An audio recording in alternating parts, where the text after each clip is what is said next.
নমস্কার, আমি শ্রেয়সী চলে এসেছি উপলব্ধি বাই শ্রেয়সীতে আরও একটি নতুন উপলব্ধি নিয়ে, যার বিষয়বস্তু হচ্ছে আপনি অন্যের জীবনে ঠিক কী হতে চান, ইমোশন না অ্যাক্সেসরি।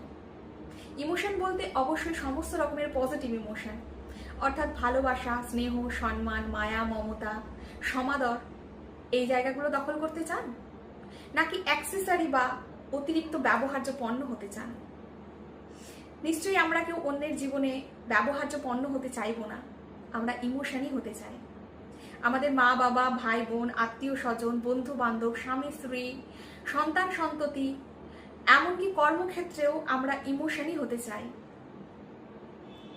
কিন্তু একটা কথা ভেবে দেখেছেন কি, এই যে এতগুলো মানুষ যাদের সকলের কাছে আপনি ইমোশন হতে চাইছেন, এদের মধ্যে ঠিক কটা মানুষকে আপনি আপনার জীবনের ইমোশন বানাতে পারেন? খুব গভীরভাবে ভেবে দেখলে খুব মুষ্টিমেয় মানুষকে বাদ দিয়ে আপনি কাউকে ইমোশন বানাতে পারেন না। অনেক সময় অনেককে হয়তো অ্যাক্সেসরিও ভেবে ফেলেন। আবার এটাও ঠিক, অনেক সময় আপনি যাকে ইমোশন ভাবছেন বা যার প্রতি ইমোশনাল, সেই মানুষটি আপনাকে অ্যাক্সেসরি হিসেবে ট্রিট করছে। কিন্তু জানবেন, দীর্ঘমেয়াদী ক্ষেত্রে আপনিও তাকে বেশি দিন ইমোশন ভাববেন না। আপনি একটা সময়ের পর তাকে অ্যাক্সেসরি ভাববেন অথবা গুরুত্বহীন করে দেবেন। এটাই জীবনের বাস্তবতা, বাস্তব ধর্ম। তাই যদি নিজেকে কারোর জীবনের ইমোশন বানাতে হয়, তাহলে অত্যাবশ্যকভাবে তাকেও আপনার জীবনের ইমোশন করে তুলতে হবে।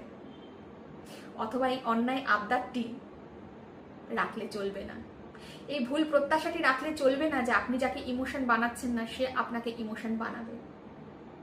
আর আপনি যদি কাউকে শুধুমাত্র অ্যাক্সেসরি হিসেবে ট্রিট করেন, তাহলে একটা সময়ের পর সেও আপনাকে অ্যাক্সেসরি হিসেবেই ট্রিট করবে।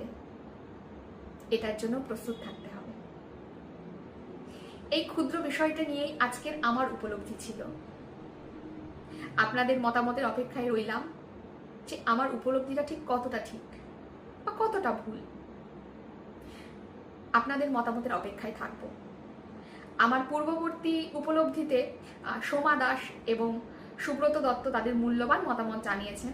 আমি তাদের প্রতি কৃতজ্ঞ এবং আপ্লুত। আপনাদের সঙ্গে মতামত বিনিময় করতে পেরে আমার খুব ভালো লেগেছে। আবারও দেখা হবে পরবর্তীতে আরেকটি উপলব্ধি নিয়ে। ততক্ষণের জন্য ভালো থাকবেন, সঙ্গে থাকবেন। নমস্কার।